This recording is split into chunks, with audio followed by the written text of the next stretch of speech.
Hello students, welcome back to this channel. So हम continue करेंगे अपनी लेक्चर सीरीज़ को जहाँ पे हम कवर कर रहे थे अपनी क्लास 10th का चैप्टर 2 फेडरलिज्म। इसका पार्ट 1 ऑलरेडी अपलोड हो चुका है, उसका लिंक मैंने डिस्क्रिप्शन में डाल दिया है। पार्ट 1 में हमने कवर करा था फेडरलिज्म क्या है exactly, what is federalism. And उसमें हमने फेडरल कंट्री, यूनिटरी कंट्री में एग्जांपल देखा था श्रीलंका और बेल्जियम का। उसके बाद हमने यूनिटरी सिस्टम, फेडरल सिस्टम को समझा था और उसके बाद हमने देखा था कि क्या-क्या कंट्रीज़ जो हैं जहाँ पे यूनिटरी सिस्टम एग्ज़िस्ट एग्ज़िस्ट करता है, फेडरल सिस्टम एग्ज़िस्ट करता है। सो एक बार रिकैप्चुलेट करते हैं कि हमने लास्ट लेक्चर में क्या करा था। सो हमने समझा था कि फेडरल सिस्टम क्या होता है, यूनिटरी सिस्टम क्या होता है और मेन हमारा जो फोकस था वो फेडरलिज्म क्या है। देखो, फेडरलिज्म बेसिकली जब हम पावर को डिवाइड कर देते हैं, ठीक है, जब हम पावर का डिवीजन कर देते हैं डिफरेंट लेवल्स ऑफ गवर्नमेंट में, तब हम उसे फेडरलिज्म कहते हैं या हम उसे फेडरल सिस्टम ऑफ गवर्नमेंट कहते हैं। और यूनिटरी सिस्टम क्या होता है, जहाँ पे पावर का डिवीजन नहीं है, पावर जो है वो एक ही लेवल पे कंसंट्रेटेड है। फॉर एग्जांपल, अगर सिर्फ सेंट्रल गवर्नमेंट के हाथ में पावर है और सेंट्रल गवर्नमेंट जो है जब चाहे मनमर्जी से स्टेट गवर्नमेंट्स की पावर को विड्रॉ कर सकता है, या फिर सेंट्रल गवर्नमेंट ज्यादा पावरफुल है, तब हम उसे यूनिटरी सिस्टम कहेंगे। ठीक है। सो आज अब हम इस लेक्चर में समझेंगे कि फेडरलिज्म के फीचर्स क्या हैं और उसके बाद हम देखेंगे ये टू रूट्स ऑफ फेडरेशन, और जिसको हम टाइप्स ऑफ फेडरेशन भी कहते हैं, दैट इज कमिंग टुगेदर और होल्डिंग टुगेदर फेडरेशन। ठीक है। तो सबसे पहले हम देखते हैं फीचर्स क्या है फेडरलिज्म के। सो पहला फीचर है देयर आर टू और मोर लेवल्स और टायर्स ऑफ गवर्नमेंट। सो ये जो पहला फीचर है इसका मतलब ये है, तो जब हमने पहला पार्ट कवर करा था उसमें भी मैंने आपको ये चीज समझाई थी कि फेडरलिज्म जो है उसका मतलब क्या है कि पावर्स को डिवाइड कर दिया जाता है दो, मिनिमम दो लेवल ऑफ गवर्नमेंट में, और दो से ज्यादा कितनी भी लेवल ऑफ गवर्नमेंट में आप पावर को डिवाइड कर सकते हो। जैसे इंडिया के केस में हमने समझा था कि तीन लेवल में पावर का डिवीजन है, सेंट्रल गवर्नमेंट, स्टेट गवर्नमेंट और लोकल गवर्नमेंट। लोकल गवर्नमेंट में क्या आता है, पंचायती राज इंस्टीट्यूशंस और म्यूनिसिपैलिटीज। ठीक है, तो वही पहला फीचर यहाँ पे कह रहा है कि पावर का डिवीजन जो है वो टू या टू से ज्यादा मोर लेवल्स ऑफ और टायर्स ऑफ गवर्नमेंट में हो सकता है। ठीक है, फर्स्ट फीचर क्लियर हुआ। सेकंड फीचर देखो, सेकंड फीचर क्या कह रहा है कि different tyres of government govern the same citizens, but each tier has its own jurisdiction in specific matters of legislation, taxation and administration। ये पॉइंट ये कह रहा है कि फेडरलिज्म में हम पावर को डिवाइड तो कर देते हैं डिफरेंट लेवल्स ऑफ गवर्नमेंट में, लेकिन कहीं ना कहीं आप देखोगे कि वो डिफरेंट लेवल्स में जो पावर को डिवाइड करा गया है वो सब लोग सेम ही सिटीजन को गवर्न करने के लिए अपनी पावर्स को एक्सरसाइज करते हैं, है ना। जैसे अगर इंडिया में सेंट्रल गवर्नमेंट और स्टेट गवर्नमेंट को कोई लॉ बनाना है तो वो same he citizen of the country जो है, सिटीजन ऑफ इंडिया जो है, उन्हीं को गवर्न करने के लिए तो लॉ बनाएंगे, है ना। बस उनका एरिया अलग अलग कर दिया गया है ताकि एक स्मूथ फंक्शनिंग में जो है कंट्री के पूरा एडमिनिस्ट्रेशन जो है वो चल सके, है ना। जैसे कि यहाँ पे आगे क्या कह रहा है कि each tyre has its own jurisdiction in specific matters of legislation, taxation and administration. मतलब कि आपने पावर्स को डिवाइड कर दिया सेंट्रल गवर्नमेंट और स्टेट गवर्नमेंट के बीच में।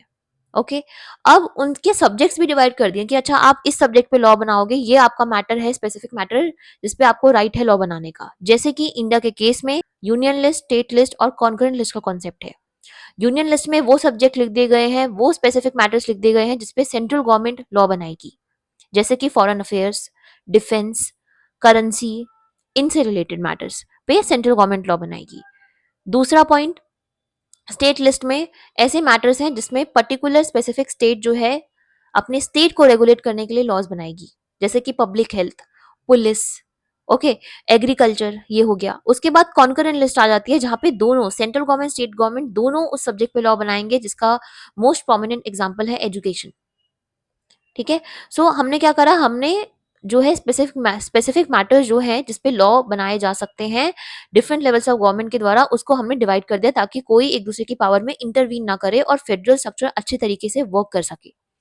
ठीक है, तीसरा फीचर क्या है, the jurisdictions of the respective levels or tiers of government are specified in the constitution, so the existence and authority of each tier of government is constitutionally guaranteed। so third feature ये कह रहा है कि जो हमने powers को divide करा है ना डिफरेंट लेवल्स ऑफ गवर्नमेंट में, उन पावर्स को हमने कॉन्स्टिट्यूशन में स्पेसिफाई कर दिया है, मतलब कॉन्स्टिट्यूशन में लिख दिया है, इंडिया के केस में आप समझो, अभी मैंने आपको एग्जांपल दिया कि यूनियन लिस्ट, स्टेट लिस्ट और कॉन्करेंट लिस्ट का।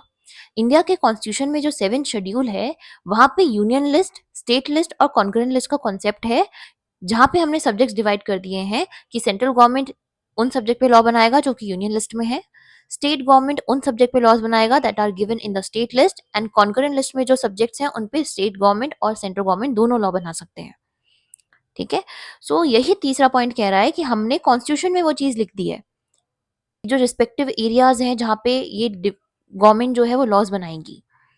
ठीक है, और उसका रीजन क्या है, that existence and authority of each tyre of government is constitutionally guaranteed.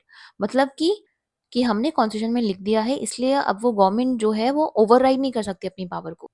जो चीज रिटन में है उसको कई बार क्या होता है, गवर्नमेंट भी ध्यान रखनी है कि अच्छा हमें अपनी पावर्स को ओवरराइड नहीं करना है। ठीक है, ये हमारी पावर्स है, हम इस पे कायदे कानून बनाएंगे। और हम देख सकते हैं कि इंडिया के कॉन्स्टिट्यूशन में ऐसा डिवीजन दिया हुआ है। ठीक है, नेक्स्ट फीचर देखो। Now, the fourth feature is the fundamental provisions of the Constitution cannot be unilaterally changed by one level of government. Such changes require the consent of both the levels of government. देखो, इस pointer का मतलब क्या है कि constitution में कुछ ऐसे प्रोविजंस होते हैं, कुछ ऐसे हम कह सकते हैं, कुछ ऐसे क्लॉजेस हैं जिसको, क्योंकि इतने ज़्यादा इंपॉर्टेंट है, इतने ज़्यादा फंडामेंटल है नेचर में, कल को सेंट्रल गवर्नमेंट उठ के ये कहे अच्छा नहीं अब हम ये प्रोविजन चेंज कर रहे हैं संविधान का, हम जो है जैसे कि वन फंडामेंटल प्रोविजन जो है फंडामेंटल राइट हो गया आपका, कि फंडामेंटल राइट्स हैं, अब हम इसको एक दो राइट इसमें से हम हटा रहे हैं, हम चेंज कर रहे हैं, ऐसा सेंट्रल गवर्नमेंट अगर कहती है, इनके सपोज करो, तो ऐसा नहीं हो सकता है। जब पावर का डिवीजन हो रखा है लेवल्स ऑफ गवर्नमेंट में, तो कल को अगर संविधान के कुछ कोई भी फंडामेंटल प्रोविजंस, कोई भी इंपॉर्टेंट प्रोविजंस चेंज होंगे, संशोधन होगा उन फंडामेंटल प्रोविजंस में, तो दोनों ही लेवल ऑफ गवर्नमेंट का कंसेंट जरूरी है। ठीक है, जैसे कि इंडिया के केस में आप देखोगे कॉन्स्टिट्यूशन में अगर कुछ फंडामेंटल प्रोविजंस में चेंजेस लाने होते हैं तो उसके लिए आपका स्पेशल मेजोरिटी लगती है। ठीक है, जैसे कि अगर आप देखोगे फेडरल फीचर जो है, जो हमने फेडरल फीचर अभी पढ़ा कि union list, state list, concurrent list, तो कल को अगर सेंट्रल गवर्नमेंट ये बोल रहा है कि नहीं स्टेट लिस्ट में जो सब्जेक्ट है हम तो उसमें लॉ बनाएंगे, है ना, तो वो ऐसा नहीं कर सकती, उसके लिए उसको स्टेट से कंसेंट लगेगा, उसके लिए एक प्रॉपर प्रोसीजर चलेगा। हमारे जो लेजिस्लेचर है, जो पार्लियामेंट और स्टेट लेजिस्लेटिव असेंबलीज हैं, उसमें प्रोसीजर चलेगा, जो बिल है वो पास होगा दोनों हाउसेस से, तब जाके वो कहीं ना कहीं राइट मिलती है सेंट्रल गवर्नमेंट को लॉ बनाने की स्टेट गवर्नमेंट के सब्जेक्ट्स पे। ठीक है, तो ये पॉइंट यही कहना चाह रहा है कि कॉन्स्टिट्यूशन के कुछ ऐसे फंडामेंटल प्रोविजंस हैं जिसको यूनिलेटरली अपनी मर्जी से एक लेवल ऑफ गवर्नमेंट जो है वो चेंज नहीं कर सकता। ऐसे चेंजेस अगर होने हैं संविधान में तो उसके लिए जितने भी कंसर्न लेवल ऑफ गवर्नमेंट्स हैं उनका कंसेंट लगेगा। ठीक है, फोर्थ फीचर क्लियर है। फिफ्थ फीचर देखो।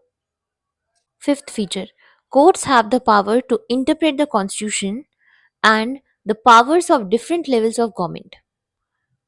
सो यहाँ पे ये, सो यहाँ तक समझिए क्या कह रहा है कि कोर्ट्स के पास पावर है कि कॉन्स्टिट्यूशन में जो भी पावर्स दे रखी हैं डिफरेंट टायर्स ऑफ गवर्नमेंट की, उन पावर्स को इंटरप्रेट करना।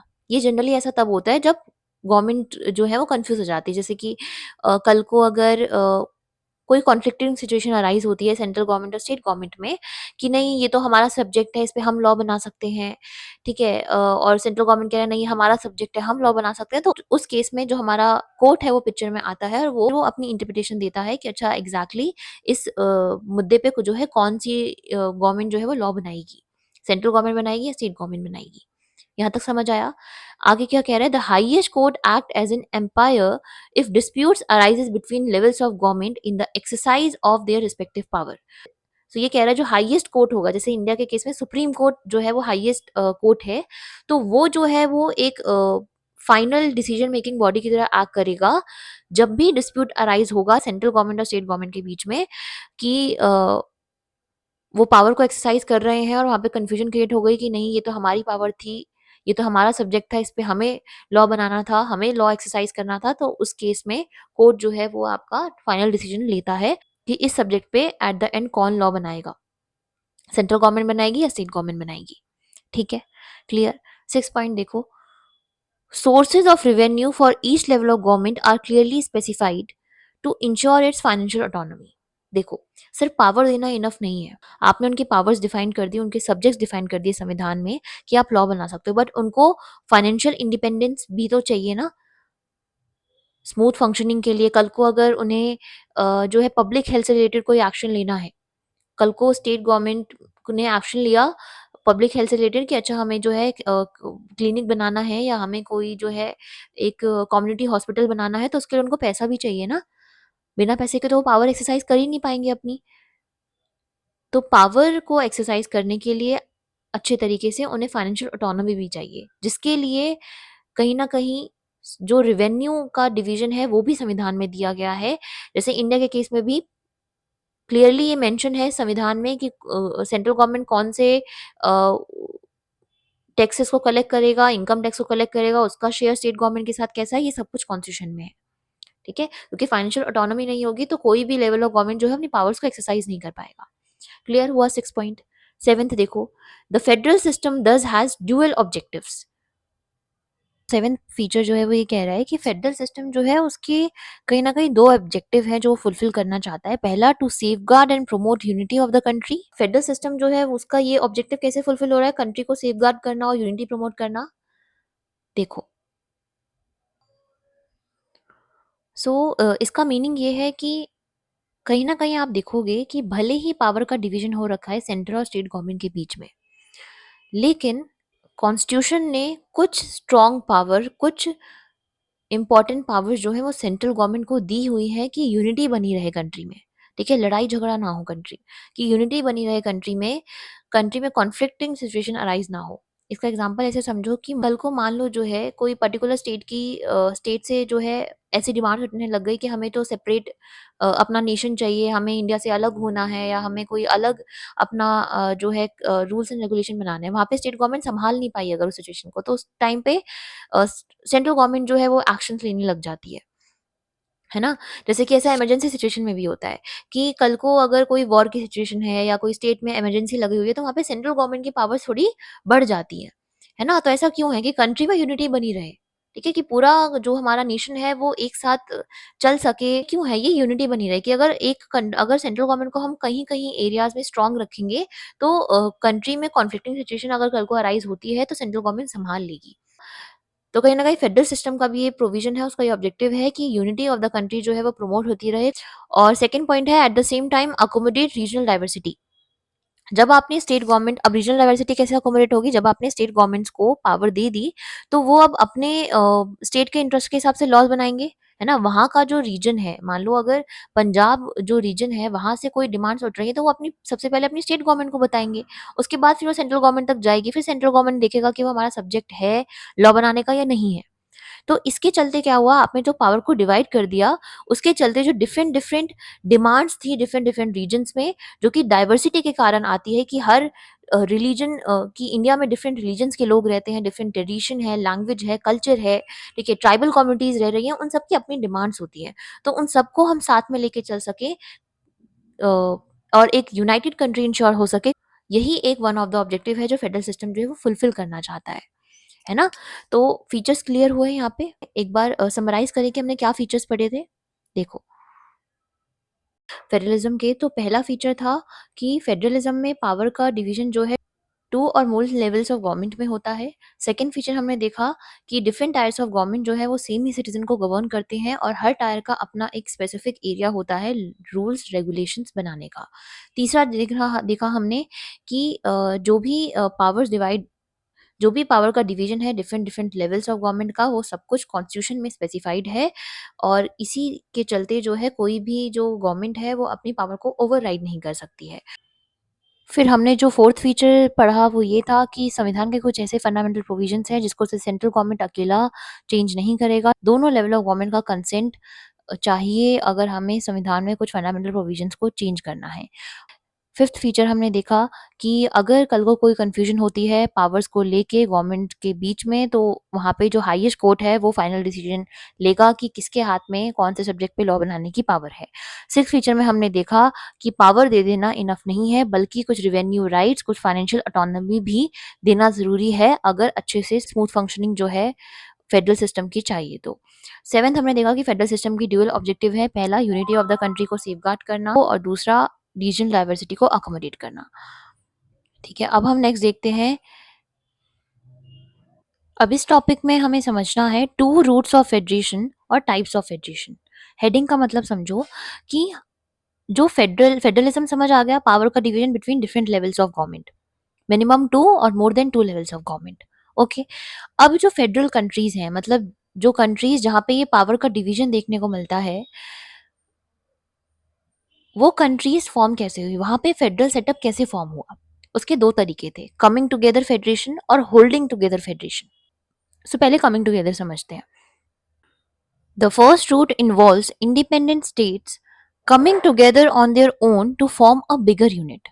So coming together फेडरेशन में क्या हो रहा है कि अलग अलग स्टेट्स थी, उनके पास अपनी अपनी पावर्स थी, उन्होंने सिक्योरिटी रीजन से या काफी सारे रीजंस के चलते वो एक साथ आए। उन्होंने सोचा हम सब अपनी पावर को मिलाते हैं, संगठित करते हैं, ताकि हमको कल को अकेले जो है किसी भारी पावर के साथ जो है लड़ना ना पड़े या अ, हमें जो है कोई इशू फेस ना करना पड़े।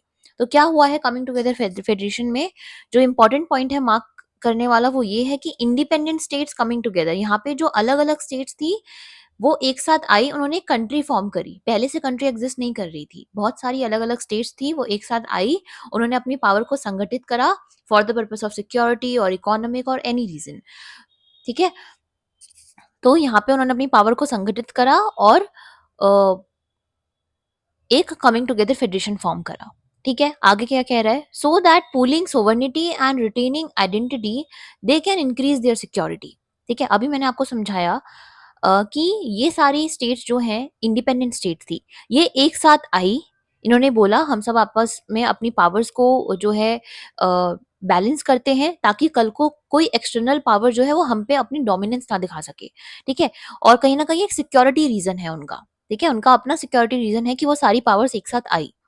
जैसे कि आप एग्जाम्पल देख लो, पुराने टाइम पे ब्रिटिश पावर्स जो है डिफरेंट डिफरेंट कंट्री स्टेट्स को कॉलोनाइज कर रही थी, तो उस टाइम पे इन कंट्रीज ने जो है सोचा कि हम सब एकजुट हो जाते हैं, हम सब अपनी पावर को संगठित कर लेते हैं, मिला लेते हैं और एक कंट्री फॉर्म करते हैं जहाँ पे जो है हर किसी के पास जो है अपना एक राइट होगा कायदे कानून बनाने का। ठीक है, यहाँ पे क्या हो रहा है, कमिंग टुगेदर फेडरेशन में सेपरेट और इंडिपेंडेंट स्टेट थे और वो एक साथ आए। इसका एग्जाम्पल है USA, Switzerland and Australia. Last में क्या कह रहा है, all the constituent state usually have equal power and are strong vis the federal government. तो कमिंग टुगेदर फेडरेशन में एक पॉइंट ध्यान रखना, जो कहीं ना कहीं इसको होल्डिंग टुगेदर फेडरेशन से डिफरेंट करता है, कि क्योंकि कमिंग टुगेदर फेडरेशन में इंडिपेंडेंट स्टेट्स सारी एक साथ आई हैं, तो उन सबके पास अपनी अपनी इक्वल पावर्स होती हैं। ठीक है, ऐसा बहुत कम देखने को मिलेगा मिलेगा कि किसी स्टेट के पास ज्यादा पावर्स हैं। ठीक है, क्योंकि उन सबने डिसीजन लिया है कि हाँ हम सब एक जो है एकजुट होंगे, हम एक कंट्री फॉर्म करेंगे और हर किसी के पास इक्वल शेयर्स ऑफ पावर होगा। ठीक है, और हम समझते हैं होल्डिंग टुगेदर फेडरेशन में क्या है। देखो, second route is where a large country decides to divide its power between the constituent state and the national government. सो यहाँ पे ये कह रहा है कि जो हमारा सेकेंड रूट है फेडरेशन फॉर्म करने का, वो है होल्डिंग टुगेदर फेडरेशन। इसमें क्या हो रहा है, पहले से एक कंट्री एग्जिस्ट करती थी, उस कंट्री ने सोचा कि हमारी पॉपुलेशन बहुत ज़्यादा है, मान लो चलो वो कंट्री जो है इंडिया है। ठीक है, इंडिया ने सोचा कि हमारी पॉपुलेशन बहुत ज़्यादा है और इतनी पॉपुलेशन में डाइवर्सिटी भी बहुत ज़्यादा है, बहुत सारे रिलीजन के लोग, लैंग्वेज, ट्रेडिशन के लोग, डिफरेंट कल्चर्स को सेलिब्रेट करने वाले लोग जो है इंडिया में रहते हैं, और उन सबकी अपनी डिमांड्स हैं, अपने इश्यूज, अपनी प्रॉब्लम्स हैं। तो उन सब चीज़ों को मैनेज करने के लिए, एडमिनिस्टर करने के लिए हमारी कंट्री ने सोचा कि हम पावर को डिवाइड कर देते हैं, ताकि एक स्मूथ एडमिनिस्ट्रेशन जो है हमारी कंट्री में इंश्योर हो सके। तो होल्डिंग टुगेदर फेडरेशन यही कह रहा है, पहले से एक कंट्री एग्जिस्ट करती थी, उसने सोचा कि हम पावर्स को डिवाइड कर देते हैं डिफरेंट डिफरेंट स्टेट्स में, ताकि एक यूनिटी जो है इंश्योर हो सके, एक अकोमोडेशन जो है डाइवर्सिटी का वो हमारी कंट्री में इंश्योर हो सके। ठीक है, इसका एग्जांपल था India, Spain and Belgium. Last point क्या कह रहा है होल्डिंग टुगेदर में, central government tends to be more powerful vis the states. एक पॉइंट ध्यान रखना जो कि इसको कंट्रास्ट करता है कमिंग टुगेदर फेडरेशन से भी, कि होल्डिंग टुगेदर फेडरेशन में जो सेंट्रल गवर्नमेंट है वो थोड़ी, उसके पास पावर ज्यादा होती है। अभी हमने इसकी पहले वाली स्लाइड में भी देखा था कि पावर का ज़्यादा होना क्यों ज़रूरी है सेंट्रल गवर्नमेंट के पास।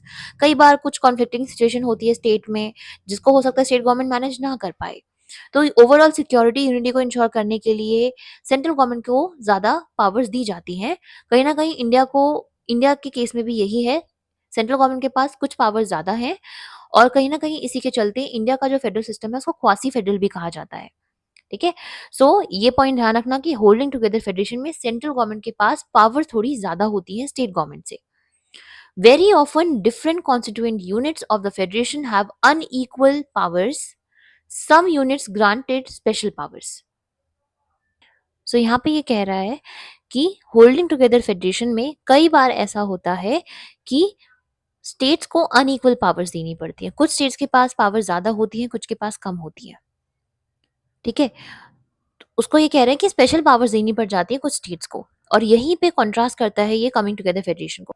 आई will give you the reason why we have to give special powers to some state, but first understand that coming together federation and holding together federation में मेन पॉइंट का difference ये है कि coming together federation में states के पास equal powers होती हैं, but holding together federation में स्टेट्स के पास अनइक्वल पावर्स होती हैं। कुछ स्टेट्स को स्पेशल पावर्स दी जाती हैं बिकॉज अगेन हम इंडिया का एग्जाम्पल लेंगे कि इंडिया में अगर आप नॉर्थ ईस्टर्न स्टेट्स देखो तो वहाँ पे ट्राइबल कम्युनिटीज जो है वो एग्जिस्ट करती हैं मोस्टली। तो उनकी अपनी डिमांड्स होती हैं, अपने उनके इश्यूज हैं, प्रॉब्लम्स हैं जिनको सॉल्व करने के लिए वो कहीं ना कहीं जो है उनको पावर देना जरूरी है।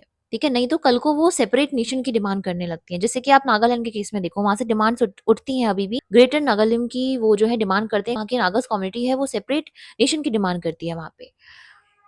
सो ये क्या हो रहा है, ये यहाँ पे हम देख सकते हैं कि यूनिटी को इंश्योर करने के लिए उनको ये फील कराने के लिए कि हाँ, भले ही आप एक कंट्री में हो हमारे साथ, पर आपकी जो डिमांड्स हैं उनको हम ध्यान में रखते हैं और इसीलिए हम आपको स्पेशल पावर्स दे रहे हैं कि आप अपने जो भी इश्यूज हैं उनको मैनेज कर सको। ठीक है, सो ऐसा नागालैंड, असम, जो भी मोस्टली नॉर्थ ईस्टर्न स्टेट्स है वहाँ पे होता है। ठीक है, आर्टिकल 371 के अंदर इंडिया में जो है ये स्पेशल पावर्स दी जाती हैं कुछ स्टेट्स को। और एक और आप सबसे बेस्ट एग्जांपल देखोगे जो आर्टिकल 370 था जिसको अब हटा दिया गया है। आर्टिकल 370 के अंदर जम्मू एंड कश्मीर को स्पेशल पावर्स दी गई थी because of their geographical region और द हिस्टोरिकल रीजंस। वहाँ पे उसको स्पेशल पावर्स दी गई थी, उसका जो है अपना खुद का कॉन्स्टिट्यूशन था आर्टिकल 370 के अंदर। उस वक्त जब आर्टिकल 370 था तब उस वक्त जम्मू एंड कश्मीर के अपने रूल रेगुलेशन बनते थे, उसका अपना एक अलग कॉन्स्टिट्यूशन था और बाकी जो रेस्ट ऑफ द कंट्री है हमारी, उसका अपना एक अलग संविधान था। ठीक है, अलग रूल्स एंड रेगुलेशंस थे। तो ये एक एग्जांपल है कि कैसे स्पेशल पावर्स जो है होल्डिंग टुगेदर फेडरेशन में दी जाती है, क्योंकि होल्डिंग टुगेदर में मेन मुद्दा ही ये है कि डाइवर्सिटी इतनी ज्यादा है, पॉपुलेशन इतनी ज्यादा है, इतनी रिलीजन, लैंग्वेज, कल्चर को फॉलो करने वाले लोग यहाँ पे रहते हैं कि सबको एक साथ होल्ड करने के लिए आपको पावर्स को डिवाइड करना होता है। ठीक है, और कमिंग टुगेदर में तो उन सबका डिसीजन था, वो सब एक साथ आए हैं। है ना, आपको इमेज से बेटर क्लियर होगा मैंने जो यहाँ पे लगाई है कि इनको होल्ड करना है एक साथ, एकजुट रहे वो। ठीक है, वो डिसइंटीग्रेट ना हो, डाइवर्सिटी के चलते लोग अलग अलग नेशन की डिमांड ना करने लग जाए। तो एक सिंगल कंट्री ने सोचा कि हम पावर्स को डिवाइड कर देते हैं। समझ आया? एक बार समराइज करो कमिंग टुगेदर और होल्डिंग टुगेदर फेडरेशन को, कि कमिंग टुगेदर फेडरेशन में पहले से कोई कंट्री एग्जिस्ट नहीं करती थी। डिफरेंट डिफरेंट इंडिपेंडेंट स्टेट्स ने सोचा कि हम एक साथ आते हैं for the purpose of security और एक अपनी पावर्स को जो है इक्वल उसमें डिवाइड कर लेते हैं।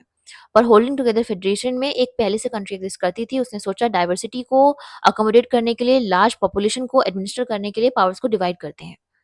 ठीक है, कमिंग टुगेदर फेडरेशन में सारी स्टेट्स के पास इक्वल पावर होती है, बट होल्डिंग टुगेदर फेडरेशन में सेंट्रल गवर्नमेंट जो है वो ज्यादा पावरफुल होती है स्टेट गवर्नमेंट से, और जो कुछ स्टेट्स हैं उनको स्पेशल पावर्स दी जाती है। क्लियर हो गया? तो यहाँ से हमने इस पार्ट में 2 टॉपिक कवर करे, फीचर्स ऑफ फेडरलिज्म और 2 रूट्स ऑफ फेडरेशन और the type of federation, that is coming together और होल्डिंग टुगेदर।